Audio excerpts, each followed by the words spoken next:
Hey, a little dark today, but we're ready to rock and roll. Let's complain today. Let's go over some complaints that we've got. I think they're real.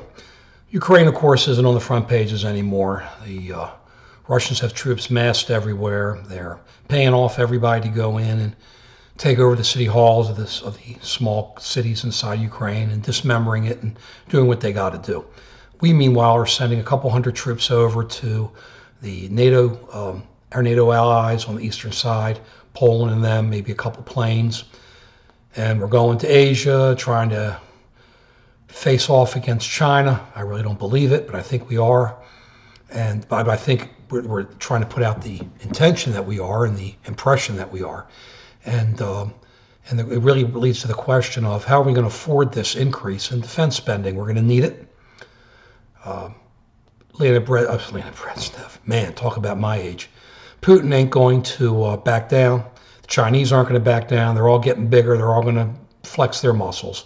And we're going to be forced to flex in response. This doesn't mean war. It just means flex. It means when there's a vacuum, which we've talked about so often in foreign affairs. When the United States backs off and there's a vacuum, it's bye-bye. Everybody else fills that vacuum. And it's most of the time not the good guys. Because the good guys want to enjoy life, don't want to fight. This country surely isn't militaristic. And it's sad. But we're going to have to really beef up our military. It's going to have to happen. Events are going to force it. Let's get prepared. The economy. The economy stinks. Yeah, there's a lot of cash sloshing around, and we've been saying that for a long time. But talk to the middle class. Is there even a middle class any longer? People are trying to get jobs. They talk about the unemployment situation getting better. No, it isn't. It's everybody's falling out of the unemployment. What are you going to do with all the baby boomers? They don't have that much money. How are we going to take care of all of them? How are we going to fund Social Security?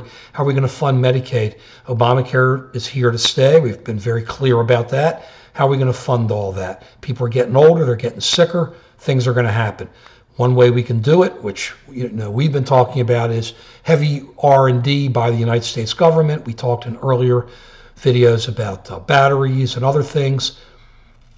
I don't see it happening, but that's how we start making money. That's how we start getting ready for the future. The government can make money selling its patents, get things together. We need a cure for Alzheimer's. We talked about that. Just think how much money the government can make if it could get zillions of patents on that and put it out to the world. There are lots of things we can do. We're not doing it. We're not looking ahead. We're only looking behind. When you watch MSNBC and Fox, it's I hate you, I hate you, I hate you, I hate you. Cliven Bundy, and we mispronounced his name, Cleveland Bundy last time, has got to pay his $1 million, then maybe somebody will listen to him. But until then, you're just a desperado, man. Eagles played that song for you. That's what you are, a desperado. Pay your $1 million, then maybe you have some rights to get pissed off. Until then, why is anybody even listening to him? I don't know, on either side. So you look at all this coming down and you wonder, what's going on? Well, things are quiet right now. There's no more South Korean ships to go under. The Malaysian airline thing, I don't know what CNN was thinking. I had to constantly turn the channel when I would turn it on. They'd be talking to them, and everybody always had these big blasts. We found this, we found that, we found this. We found nothing. Zero. I'd be afraid to fly outside the country and outside of Europe in areas like that. Who knows what would ever happen? And then you also wonder, why is it always the free world countries that have to help out these people, help out anybody? Why is it America? Why is it Australia? Where was China? They had some shots from some satellites, but what did they do? Most of the people on their plane, on that Malaysian Airlines plane, was Chinese. Where were you, China, except getting mad?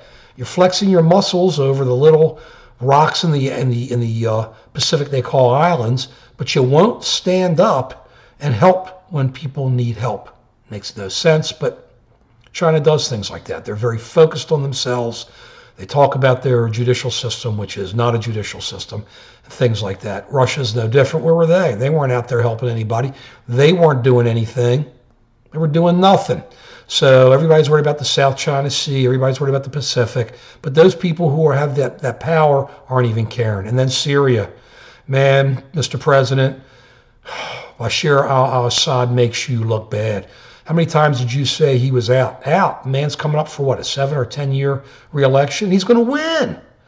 What do we do? They're dropping chlorine on their people. What are we doing? Major complaint we've had. Sorry, come back to foreign policy, but it's going to suck us in, and we're doing such a horrible job. Yeah, we may have a couple hundred of soldiers in the front lines in Eastern Europe, and one has to think that Russia would think twice about taking them on, even if it's just one American soldier. But still, it's not enough to get anybody nervous.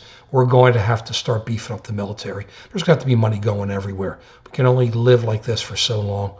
It's a real sad situation. And when are we going to take care of our middle class? Sad, sad, sad. But it always works out in America. Peace.